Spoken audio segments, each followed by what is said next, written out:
Dottie fell back into her seat and fixed her goggles over her eyes. Everyone, hang on, She yelled, pressing on gas as the sand runner revved up before it poured down the steep dune side. The other sand runners were already yards ahead of us by the time we reached the valley floor. As the other runners headed for the monster herd, Dot turned the wheel, aiming them for the baby sand bison.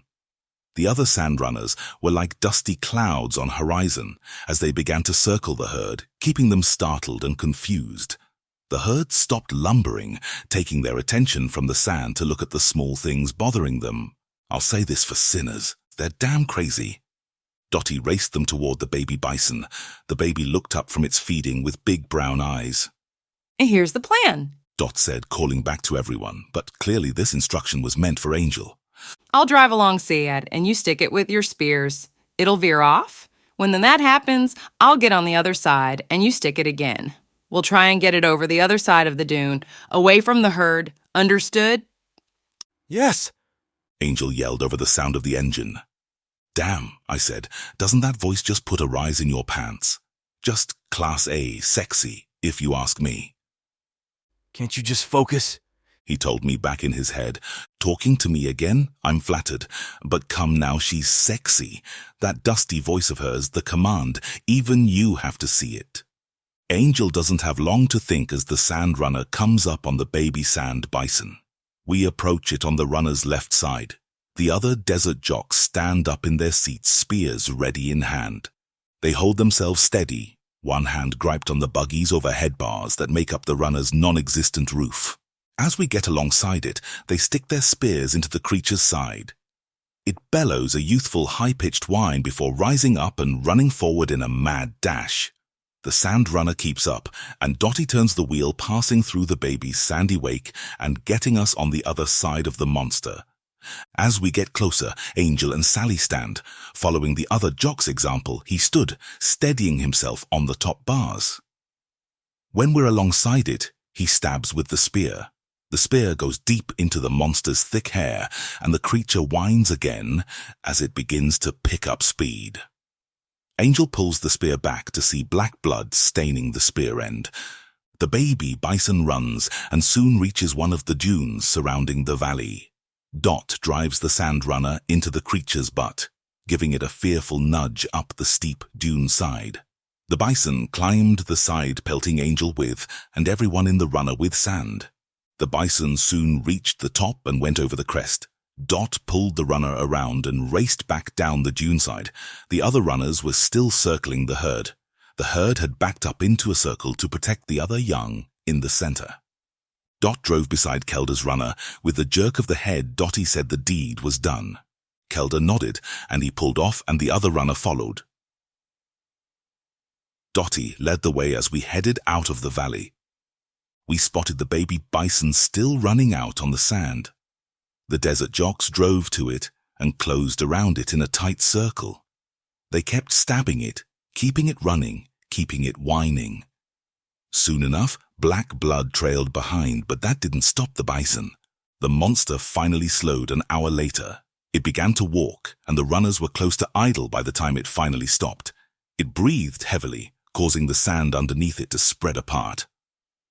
Stranger, Dottie said, looking over her shoulder. She jerked her head to the monster. finish it. Angel looked at the great ball of fur and jumped out of the runner. He walked over to it and then stabbed it in its center, plunging the spear deep into the monster. The bison gave a final fate-ending gasp as it keeled over in the sand. Its final breath caused the ground to shake before it stopped breathing. Don't tell me you feel bad for the damn thing. This world is dog-eat-dog.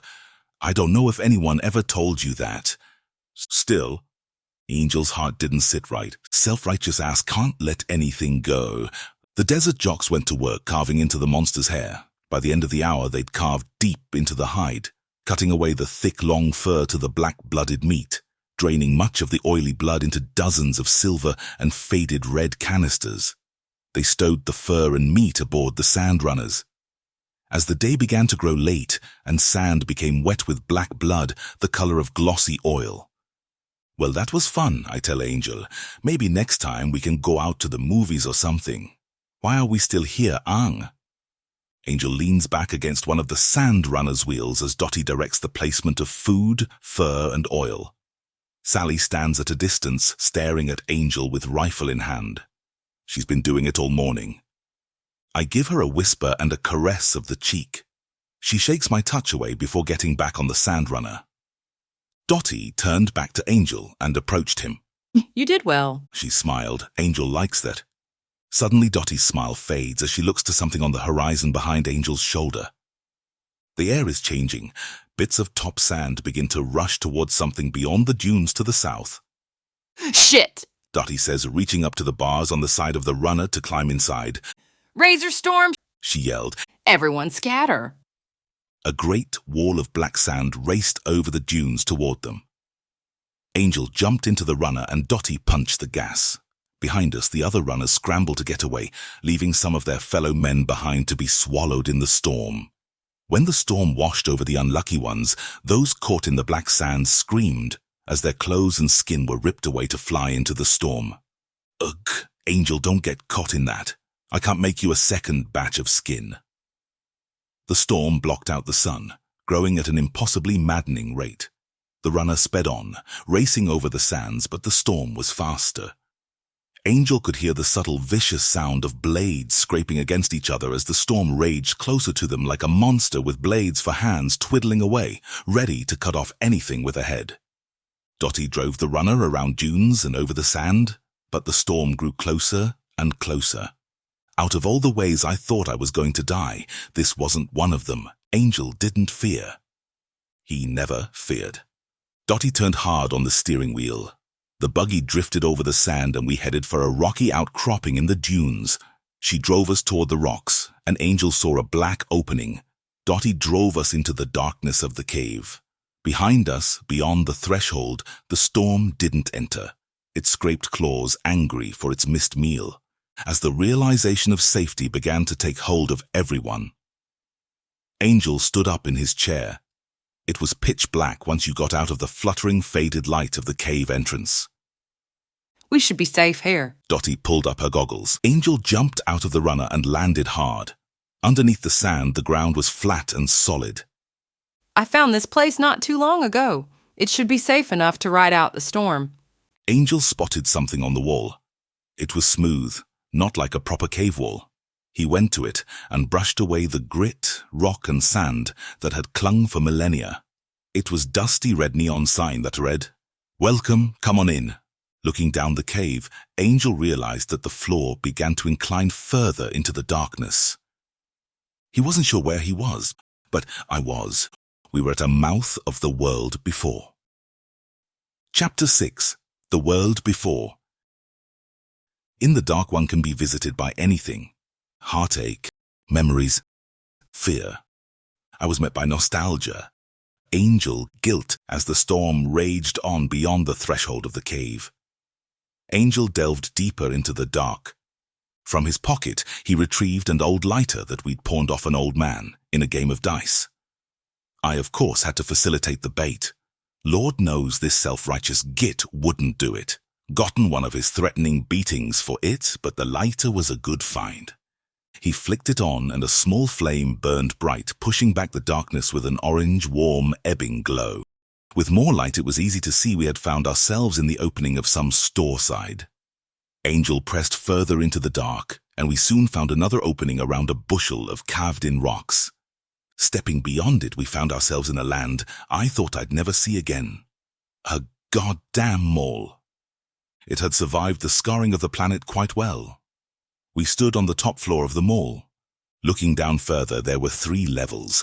Pale yellow light poured in from a break in the ceiling, but leaving most of the place in dusty shadow. Along the floors were dozens of smaller rooms, and on the lowest floor I could see a water fountain. I imagined all the sinners going about their day shopping and playing, feeling so much better than they had any right to be. Serves them right what happened. Dottie and Sally came from behind the second they saw the place. Their mouths gaped. What? Sally stammered, half afraid and half in awe. What's all this? Dottie looked around, scanning her eyes over the old petrified signs and broken floor tile. I think it's a tomb. I wanted to yell at them that this place was where teenagers liked to hang out, where husbands watched their wives change into stupid clothes, and where the best horrible stomach-churning food was served. But then I realized. Dottie wasn't wrong. This place and places like it all over Mordred were nothing more than tombs, crypts belonging to a long-forgotten past. Yes, this place was a tomb. It was Dottie who moved forward, edging Angel deeper into the tomb. As they moved along the walkways, Angel and everyone else became aware of the few skeletons that sat slump against the walls. I have no way of knowing why they chose to die here, because they most certainly chose this place to die. There weren't enough corpses to think that they died suddenly, and without action. Sally looked into one of the storefronts. Through all the eons, a mannequin had managed to stay upright and pose. With leg drawn out to the side, hand on hip, and faceless head looking off somewhere, it modeled a tattered red dress that fell down to the knees. We soon found the stairs and made our way to the ground floor, or what had once been the ground floor. Angel went over to the water fountain where the light from the ceiling came down on. Overhead, the storm roared on. Dottie threw down her bag. We'll camp here. She began to take off her cloak as she looked around at evidence that her pathetic race had once meant something. Are you sure? Sally said, looking around, finger firmly resting on the trigger of her rifle. I think if something was here, we would have run into it by now, don't you think? Sally looked around. I guess you're right. Her finger was still on the rifle's trigger. I whispered to her. She jumped, firing a round that sent echoes through the tomb, causing bits of dust to fall from the ceiling. Dottie glared at her. Sal, put that thing down now. Without hesitation, Sally placed the gun down at her feet, turned around and went to the other side of the fountain where she sat on the ground and placed the edge of the fountain to her back. Dottie sighed. I don't know what I'm going to do with her. I found her when she was just a kid. She was scared then, too. Kelder said I should have left her. Sometimes I think he was right. Dottie plopped down on the old stone floor and put her back to the fountain. She looked up to the ceiling and the light. This all used to be for us mortals, she said with a dreamlike haze to her dried blood eyes. I come from a town to the east. When I was a little girl, the elders would tell us stories of the great cities of men. I used to think all that was left was ruins and sand. But this... She held out her hands. This beats all the stories. She pulled Angel's revolver from her back and sat down on the edge of the waterless fountain, staring at it. Humanity used to be something. We used to rule this land. We weren't at the mercy to monsters and damn mutants. Her grip on the gun tightened, and her hand shook as it began to turn red. Something made her take a breath, and she relaxed her grip on Angel's gun. Staring at Angel, she placed the gun back into her waistband. She's intense, I tell Angel, understatement of the week. As the storm raged, Angel sat himself underneath what looked to be a petrified lunch table not too far from the sinners. Wrapped in his grey cloak, he remembered all of the places he'd slept before. Once in the carcass of a dread monster, once in a fallen tree, once behind a waterfall, once under a mound of dead sinners. This place wasn't too bad. Of course, Angel cared little. He looked at Dottie, who was still gazing at the remnants of her people, and Sally, who managed to find sleep. As long as those two were safe, he found some reprieve from his nightmares. Soon he found his eyes' lids grow heavy and worn, and soon after that, he slipped into unconsciousness. Dottie turned in and fell asleep on the floor. The light from above turned from a dust-filled yellow to a pale wane. With only the sound of the ripping razor storm above us, I slipped out of Angel's hand and made my way over to Sally. I thought to mess with the girl again, but as I watched over her, I could only look on with an unsure and perplexed acumen. She was asleep. She shivered and shook. She'd broken into a cold sweat, the likes of which I'd only seen on those about to be tortured. Curious, I entered her dream. I found her in a field of red sand. Shadows danced around her, scrapping at the sand inches from her feet. The shadows were horrid-looking things with wide, pointy-toothed grins and hollow eyes. A sinner's mind can conjure things even demons find repulsive. We actually don't like to go into their minds unless we find it a necessity. Sating my boredom, I consider a necessity. I shift the dream, and the sand dissolves. The sky and air smear and contort until we're somewhere else, somewhere familiar, brighter, and far away from a nightmare. We're at a food court. It's bright. People are about at the concession stands. The ceiling above isn't broken but lit by natural light from the ceiling windows. Sinners talk and gossip, and smells litter the air. It's not real. The smells are an imitation of a long-lost memory, but they do the trick. Sally sits at a table in the red dress the mannequin had been wearing, but it isn't tattered and faded. It's red, the color of love and passion, and it's deep and beautiful. In front of her are a plate of cheesy fries and a bubbling cup of soda. And me, of course, I've taken a human form, a more pleasing sight than my demonic persona. I reach over the other side of the table and I take a fry from her plate. "You know," I say, biting into the imaginary tasteless fry, "you make this being a demon thing really boring. I mean, how am I supposed to have fun if you're already scared shitless half the time from something else?" She looks around, seeing the people, the oh so many people with different skins and hairs and clothes. It's frightening, strange and otherworldly for her, yet oddly exciting. What is this? She says, looking around. "The world before," I tell her. She looks around, high on the spectacle of it. It's beautiful. I roll my eyes. Dream logic for sinners comprises all but depth of realization. They can dream up a million worlds, but then open their eyes and see none of it was real. But while they dream, if a red-arsed monkey came up to them and served them tea, they wouldn't bat an eyelash at it. For all Sally knew, I was showing her a lie. Mostly I was pissed because she hadn't acknowledged my existence. I like to think I make a big enough impression on people to warrant a response. "Sally," I say, and I get her sandy gold eyes on me. They are oblivious. Dream logic does that to sinners, turns that part of the brain off that should be questioning everything. So she looks at me with innocent eyes. There's no point in me terrorizing her as a demon right now. The fun's sorta lost its kick. I sigh. "What's got you so scared? Is it them?" Sally looks at her plate of food and hugs herself. It's always them. She says, shivering. Ever since I can remember. They hound me, torture me at night. She ran her hands through her ginger red hair with a crazed look on her face. Some nights I can't even sleep. It's horrible. I just want them to go, but they never go.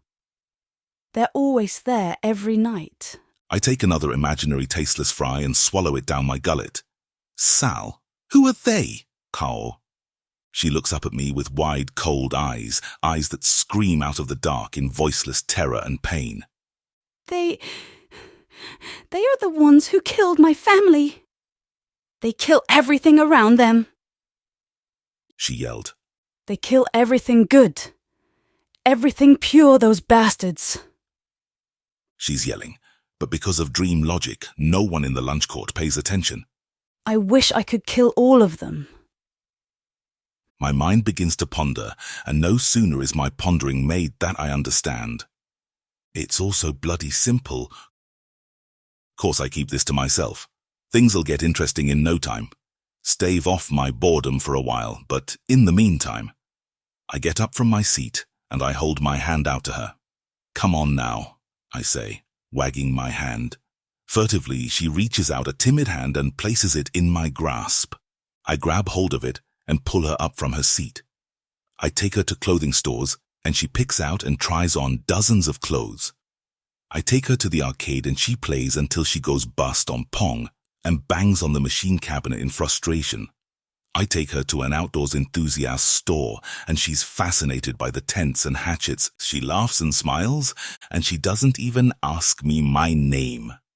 Soon dawn in the real world is rising. We stand side by side, leaning on the railing, looking over where in a dozen eons or so we will be sleeping. I feel her form next to me. I look over to her and I can see she's at peace. For how long is only a matter of time, but for now she's at peace. Won't tell you how I felt. I bring my hand up to her chin and I pull her close and kiss her gently on the lips. A caress of dark energy trickles into her.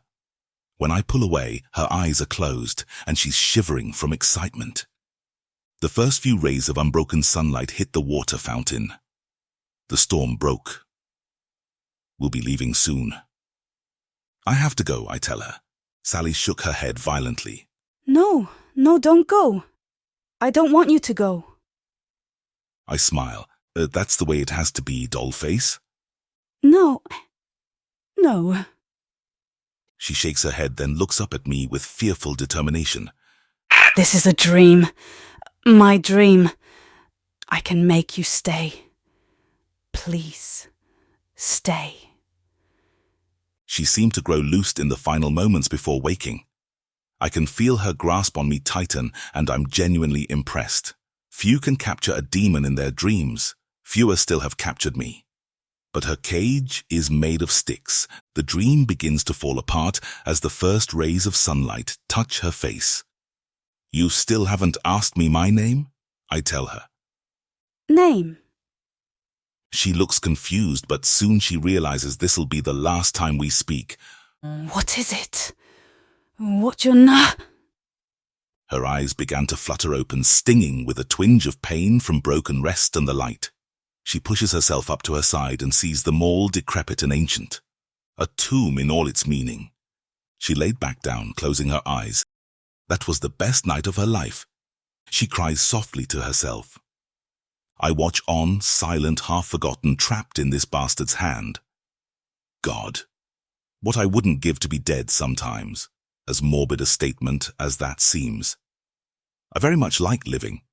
Despite life's cruel misgivings about me, I try and find the bright spots, the parts of life that make you wake up in the morning and hear the screams wafting in the dawn air. For example, I was fairly certain sinners were going to die soon, so I had that to look forward to. Chapter 7. They. Angel checked outside beyond the cave. The razor storm had passed, littering the sands with shiny, glittering things. He went to one not too far in front of the cave, entranced. He knelt down and pried it free of the sand. It was bigger than he first thought. Upon further inspection, he saw that it was made of crystal. It was long on one end, tapering into a pointed, jagged spear, while the other end held two bulbous growths. His eyes widened at what he held. He dropped it in the sand and let it lay there. It was a piece of bone, human bone. My best guess, I told him, left femur. Angel looked around wildly. Scattered in the sand, the crystallized bones lay clung, dug and buried. Many of them had been eroded and sharpened, shoulder blades made true to their name. Bones had become jagged spears and teeth formed into razor-sharp darts, and they were all stained with dried blood. Angel had seen some strange things. This didn't top the weirdest memories, but it was certainly an odd sight even for him. The sands being littered with razor-sharp bones, the bones having subsisted in a freakish storm. It was as though the dead were hunting the living. Spooky hum, I said. Angel ignored me. You know you should pay more attention to me, pretty boy. I have a lot more keener instincts when it comes to sinners. What do the humans have to do with this? Angel spoke. Ahes, Afisa, you ignore me. I ignore you. Just watch. Soon you'll have all the sinners you can save. Damn you, demon! Angel said through clenched teeth, trying to keep his voice low, as Dottie drove the sandrunner out of the cave. Speak! What do you know? Only the obvious, you self-righteous git. Only the obvious, but I'm not going to spell it out for you. Use that fine noggin of yours to figure it out, or even more sinners are going to die.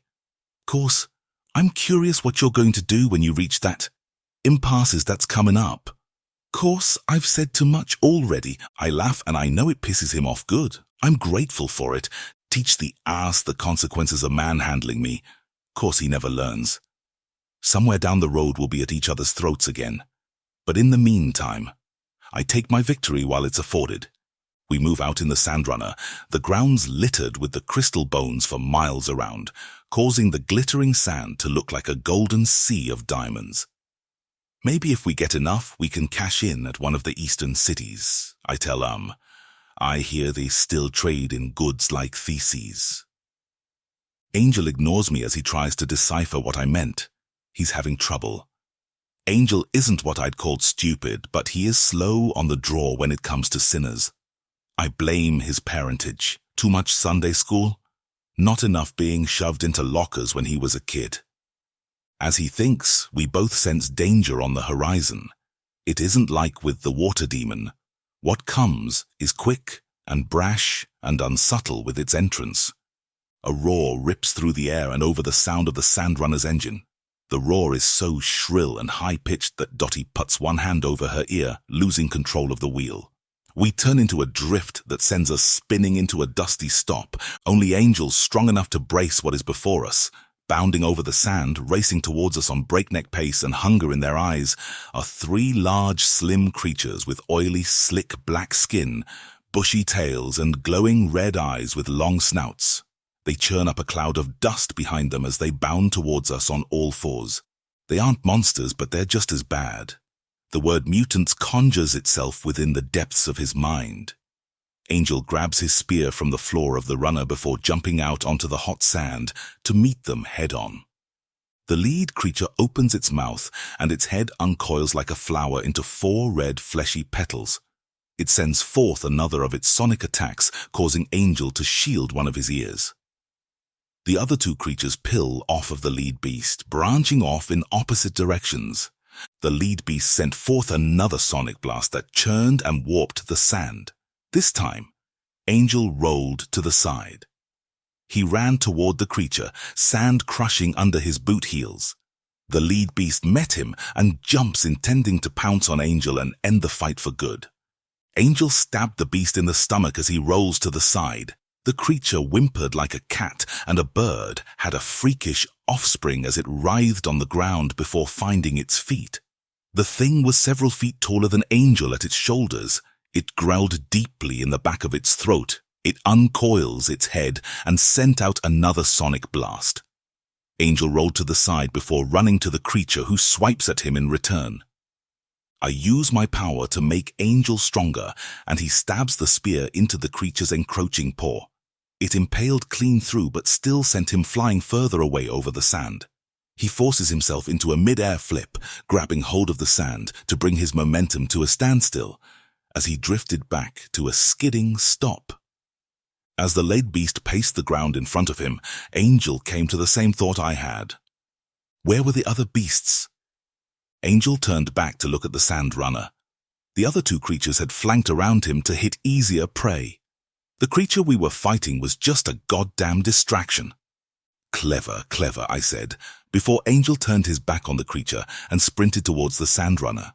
The other 2 creatures were almost on the buggy, but it seemed as though Dottie had shaken off most of her days, pressing on the gas that was spinning the runner's wheels uselessly.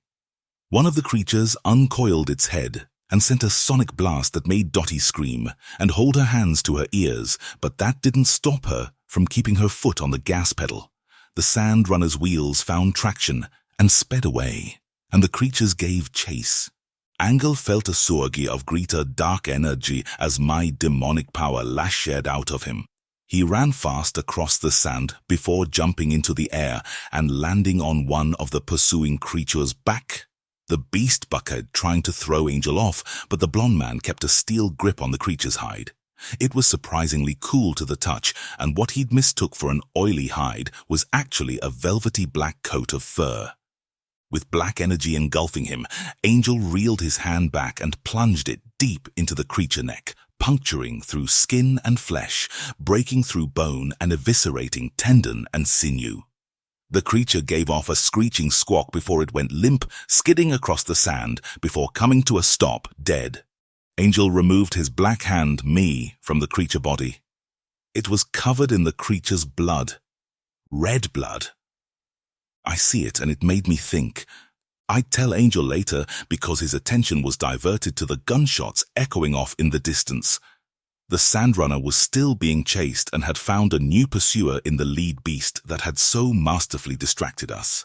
Angel began to run, but they were pulling away. I was exuding more energy than normal, but I was still holding back. I'm not much of a runner and I can't make Angel as quick as Mercury. He's fast, but not that fast. The sand runner swerved and turned in the sand. Sally fired off her rifle from the back, landing a few shots that caused the one of beasts to whimper and veer off, but the lead creature powered forward with Angel's spear still in its foot. The lead creature uncoiled its head and sent forth a powerful sonic blast that tore up the sand in front of it. The blast hit the sand runner. Over the air, Dottie's scream was palatable and lingering in Angel's ear. The sand runner turned sharply, then went on two wheels before rolling into a dusty cloud where it fell onto its back with the sound of crunching metal.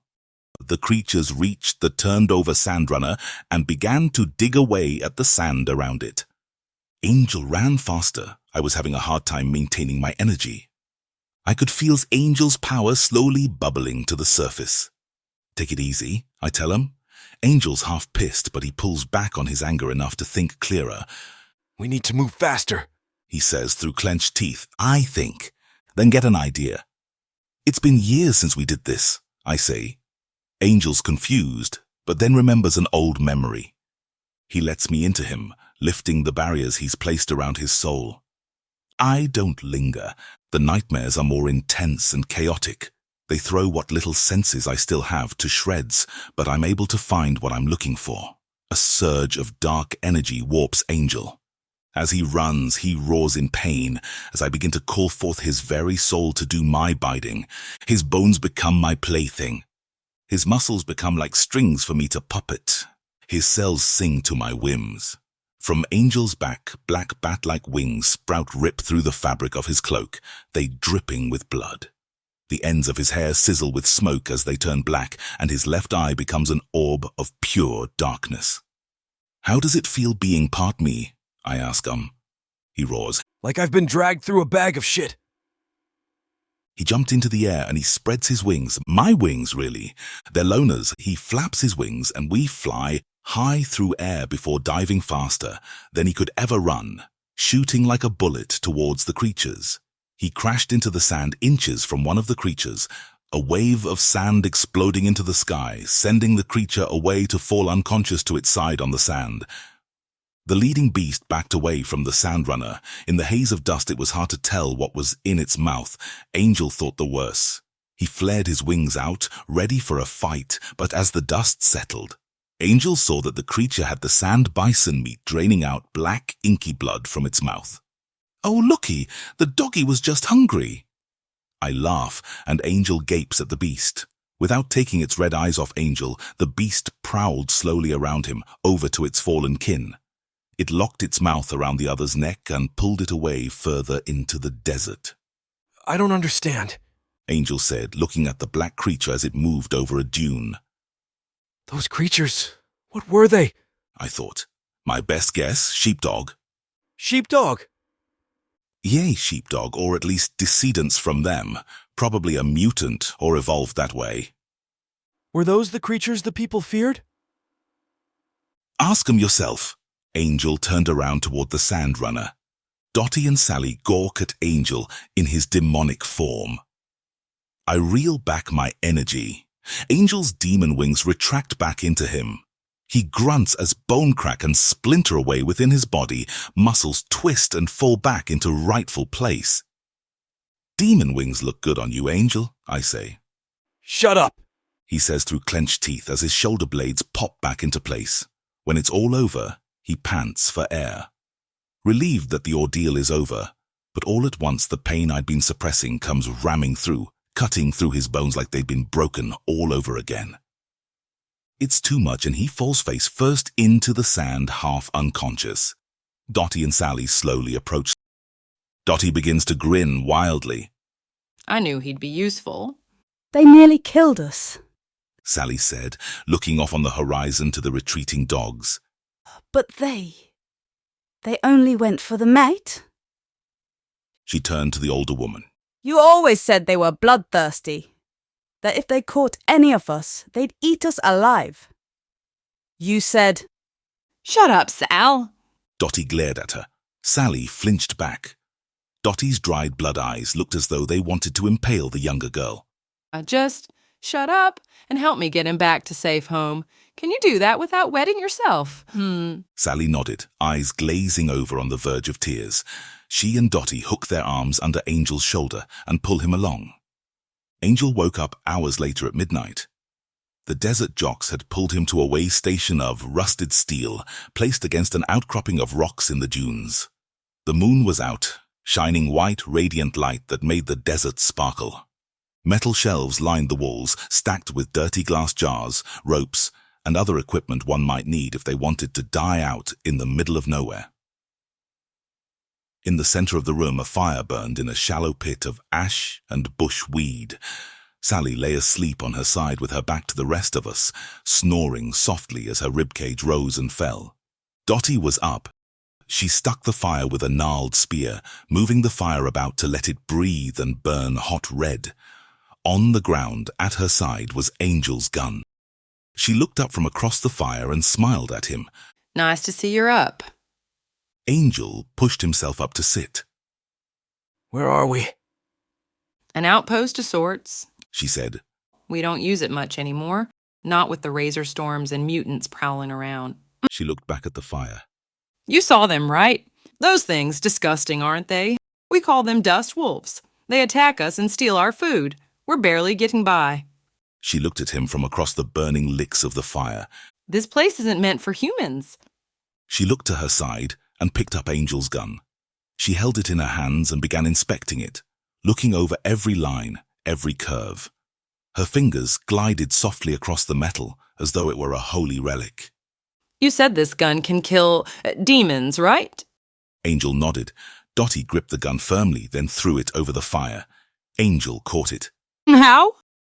Angel opened and checked the revolver's bullet chamber. There were 4 unfired rounds and the one dud. Angel pulled the dud free from the chamber and pocketed it. He inspected the revolver himself. It was rust-covered and old, but it'd seen him through much in the last few decades. Angel pulled another round free and held it up to the firelight. The bullet was black as night.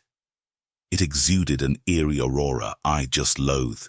Etched faintly in gold, ancient runes of magic spiraled around the bullet's casing. Have you been taught the nature of the soul? Angel asked. Dottie said nothing, waiting on Angel's next word. Flesh is malleable, corruptible, and false. Only the soul is pure and infallible. That's what I was taught. But in truth, the soul is every bit as subjective as the flesh. Demons, by their very nature, lack flesh. They are creatures of the soul. They need a body to contain their incorporeal form. Without a body, they can linger for years, until they wither like a plant Without water or sunlight. But they linger, clinging on to life in maddened states of mind, and death is still far away. The bullet's very nature made it abhorrent to me. Tendrils of black energy wafted out of his black-scrawled hand like heatless fire. I did my best to control it. I'm not entirely sure he wasn't punishing me. Regardless, I kept my power in check. These bullets, Angel continued, have the ability to sever the connections that bind the demonic soul to this mortal coil.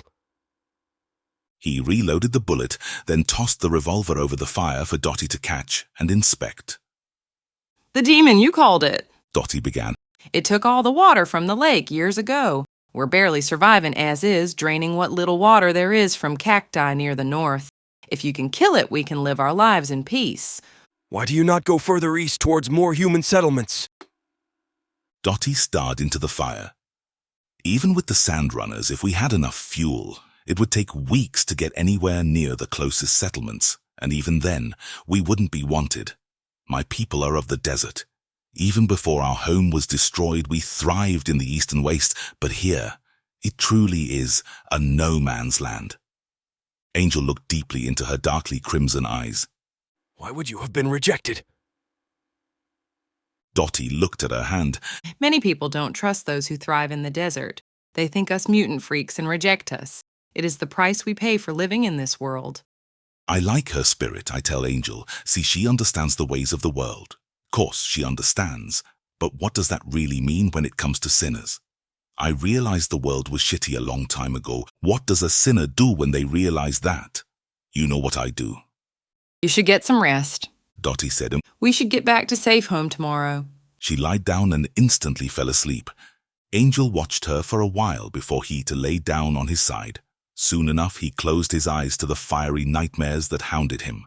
None realized Sally, who'd been lying on her side, wide awake, slowly wondering, slowly thinking, slowly smoldering.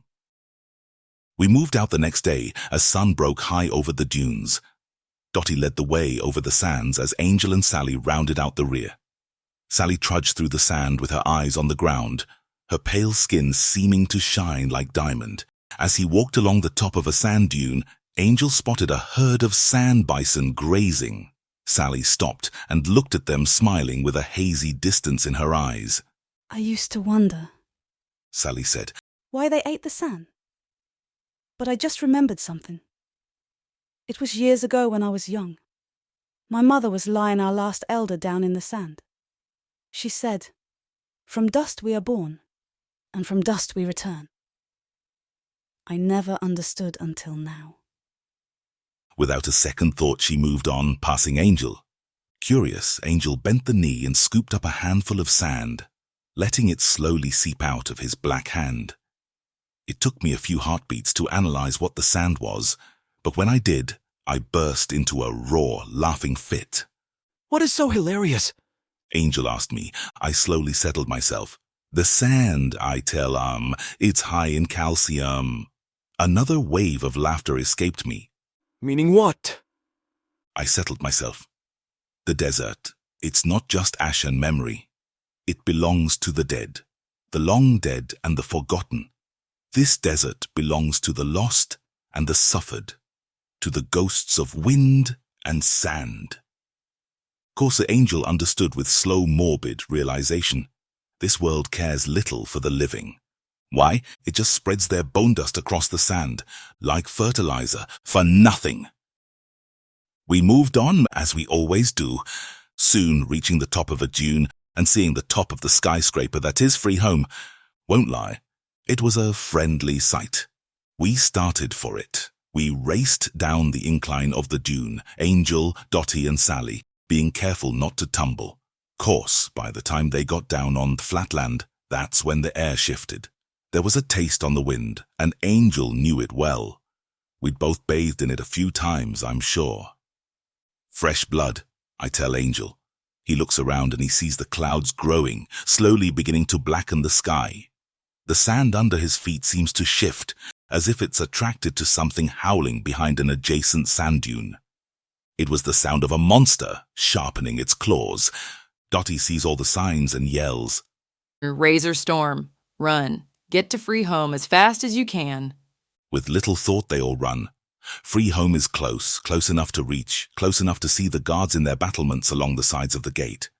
If we were in a sand runner, it wouldn't have been a minute away, but on foot it would take at least several minutes. As the Razor Storm broke over the dunes behind us, racing toward us with purpose, I was sure we didn't have the luxury of several minutes. As they ran through the sand, Sally tripped and the storm overtook her. Dottie stopped, looking back horrified. Sally! She screamed. Angel's heart screamed and it tore into me like a hot knife. Of course, that's not taking into account how I felt, but we had little time to wade in what lackluster misery each of us subscribed to. We were trying to outrun a force of otherworldly nature. Angel pushed Dottie back into a run as tears began to glisten down her tan cheeks. The storm was soon on our backs. Understanding that there was no hope, Angel flung himself over Dottie and braced for the inevitable. I can say with sheer certainty that death was not something I aspired to, nor did I covet it. Yet as the storm washed over us, whipping sand and hot air all around, I decided I'd make my peace with the world. It wasn't how I wanted it to end. I thought my story be longer, more grander. That I'd at least get out of this damn self-righteous, pretentious, hotty-totty asshole's hand. Course. Then there's life and its sick game. Now, I suppose that it was a good 7 seconds by the time Angel realized that aside from a dusty cloak and sand building up behind his dirty, sweaty ears, nothing was happening. The Razor Storm was still surrounding us. Still howling, the sound of the beast scrapping and kneading his fingers together was as sharp as ever. It was dark, the sun shone behind twisting shadows in wind. But nothing happened.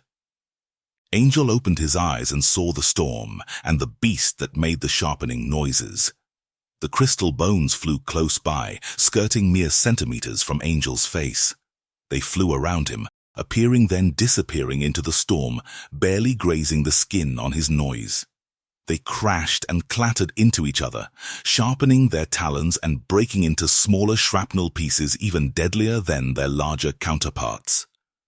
Are you doing this, demon? Angel quickly asked me.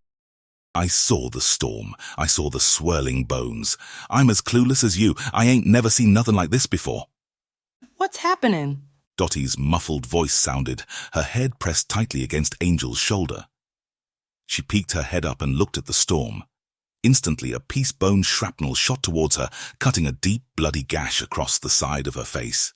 Angel quickly covered her in his cloak as the diamond bone began to encircle him, spinning around him like a blender. They aren't attacking you, I said, but Dottie here is still on the menu, it seems. In the distance, Angel made out a form in the black sand. It was Sally. She stood alone, standing tall and upright, unafraid as the crystal-encrusted bones that circled her. Unafraid as they came together into a complete and total skeleton before her. The skeleton held out a hand and pointed to her. Sally was unfazed, not confused. She stood staring at the oddity in a sleepy haze. The crystal skeleton then turned its knife-like bony finger on us and then turned to look at us with eyeless black sockets. I don't like the way that thing's looking at us. Angel tried to get up, keeping Dottie under his cloak as he moved, but that ended when a piece of crystal bone shrapnel cut deep into his arm, drawing blood. Guess they ain't pissed off enough not to let us go with what they really want. Angel, the self-righteous git, tightened his hold around Dottie. We should get rid of her. She's nothing but a pointless liability at this point. Angel ignored my words. He was determined to find a way out of this with Dottie safe and sound in tow. Over with Sally, Angel could see her mouth was moving as she stared into the skeleton's void-filled eyes. She said something, and the skeleton was blown into the wind, where it re-merged into the swirling storm of bone and black sand. She turned towards us and made her way over. Give me your hand! Sally yelled over the wind and the beast that was sharpening its claws. Angel took it, careful not to let Dottie be seen under his cloak. Sally's grip was tight. She pulled us forward as the bones surrounded us, swirling and wanting to taste fresh blood. Angel followed her lead. We moved on until finally the storm decided to let up. Whatever hell had been plaguing, us decided it was break time, I suppose. The Razor storm moved like a massive black shade across the desert away from safe home and out of sight. Sally had taken us right to safe home's front gate. Angel looked up and saw that the 2 guards that had been posted in the towers were nothing but blood and ripped clothes. Angel let Dottie free from under his cloak. The older woman collapsed to her knees, holding the side of her face. It was a bloody mess. Most of the flesh on her right cheek was missing, revealing the toothy smile hidden underneath all that sinner skin. What a mess, I tell Angel. Angel is beside himself. On one hand, he managed to save Dottie, but on the other, she would never get asked out on any dates again. I was just disappointed that her feral sage-like beauty had simply been reduced to a decrepit ugliness. Course. There was still Sal to consider. She was right as rain, not even a scratch on her. In fact, she looked different. Confident was a word that fit her new demeanor. Deadly was a far better word. It was a tad humbling to be around someone so, how should I say, alluring in their quiet sense of pride, even if she didn't realize she had it. It was her eyes, you see. They stared at Dottie with a mixture of disgust and something else. The door to the gate opened and a dozen desert jocks rushed out. In the lead was Kelder, followed behind by the young man they called Doc. Kelder went to Dottie and panic struck his face as he saw the woman's wound. Doc quickly came over to her, saw the damage, and ordered some of the men to pick her up and carry her inside. Kelda turned to Angel and glared at him. You're unhurt. The man spoke with a sign of accusation woven into the core of his statement. So, he'd rather have us be dead. Angel, come now, let me deck the bastard just once. Just to show him who's the boss, I pleaded. Angel ignored. Kelda turned his attention to Sally. His eyes turned a tad softer, but there was still a mild concern in them. What happened? Kelda demanded. Sally glared at him, and I swear as I'm stuck inside this blonde asshole's hand. Kelda took a small step back. Sally said nothing as she strutted off into the desert jock's base. It was one of the sexiest things I'd ever seen her do. Course, Angel was concerned. What kind of fell magic had he been witness to, and what had awoken within scared Sally? Angel wasn't sure, couldn't be. All he knew was that he understood. He understood who, or at least what they, finally were. And he understood that Sally was one of them. Chapter 8. Desert Phantoms. They sat us back up in our old digs at the bottom of Safe Home. Angel lay on musty sheet the jocks called a bed. He's thought about Sally. He thought about Dottie and why only she was attacked while he and Sally were left relatively unharmed. His left shoulder still aches a bit. Unhurt my ass, I say as I try and heal up Angel's wound. I'm getting tired. Haven't had decent meal in days. Angel understands this, but pushes it to the back of his mind for now. See, Angel's the kind of guy that lives by the mantra. It's not a problem until it's a problem, even if he doesn't know it, which is why he needs me. I'm like the asshole's personal secretary. If it wasn't for me, he wouldn't know how to piss properly. Are we done here? I ask after I'm done with most of his healing.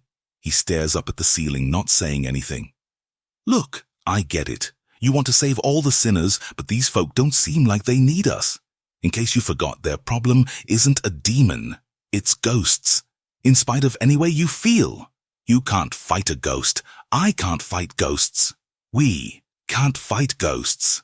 It's just not done. How do ghosts come to be? He asked me. What? I sigh, giving in to his half-hearted demand. When he talks back, it craves off my boredom for a while. When something is born to the world, a bit of magic is siphoned off from the world to give that something life. Ghosts are born when a soul can't return to the world. Sometimes a soul can become too corrupt, so bitter that the world rejects the soul outright. Thing is, it takes a lot for a soul to become a poltergeist like that. And I've never come across one with enough power to warp a storm into such a frenzy. So then, it is not a spirit? Oh no, no, no. That was defiantly a ghost. Probably thousands of them if their bones are any indication, probably more my best guess. Weird thing is that I didn't sense any magic. A storm and ghosts that big and malicious would at least leave behind a trace, but I felt zitch, nada, nothing, like they weren't even there. Angel began to think and wonder. I smile with non-existent lips. Still trying to figure out why those lovely bones didn't attack you, but gashed poor Dottie's face. Think, Angel. I told you, use those brain cells of yours, a damn baby could see the truth. What truth, demon? He yelled. That you enjoy the pain and misery around you. That you sow seeds of chaos and destruction wherever we go. Yes, I said, drinking in his hate and anger. There it is, you asshole. There's the real you. The you that tries to hide behind all that quiet fucking bluster. Let it all out. Let all that hate and frustration come pouring out, 'cause that's all you'll ever find. Trying to deal with these damn humans. Why don't you fucking get that? They're ungrateful, they're worthless, they're nothing but trouble. They feed off everything good in the world. That bitch Dottie only saved you because she could use you. If you'd been anyone else, they would have left you out to soak with that damn demon. It was quiet after that. Angel's breathing filled the room. I have to save them, he finally said. He remembered the little red-haired girl with the missing front tooth. No matter what. I have to see if these people aren't beyond redemption. I'd sneer in disgust if I had a mouth. Redemption, I say.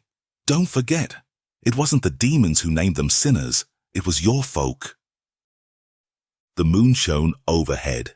Angel and I didn't talk to each other. Someone came to the door. It was Sally. She came with a tray of water and food. Delicious. She sat it down in front of Angel and then sat on the floor next to the door. She looked at the ground, playing with her thumbs, as nervous as when we first met her. She looked up at him and averted her gaze when she saw he was staring. Is something wrong? Angel asked. She wants you to eat the damn food, you damn fool. Don't insult her. Angel reached forward and grabbed a strip of what he concluded was dried sand bison meat. He put it in his mouth and chewed. It was sweat and yet somehow revoltingly bitter.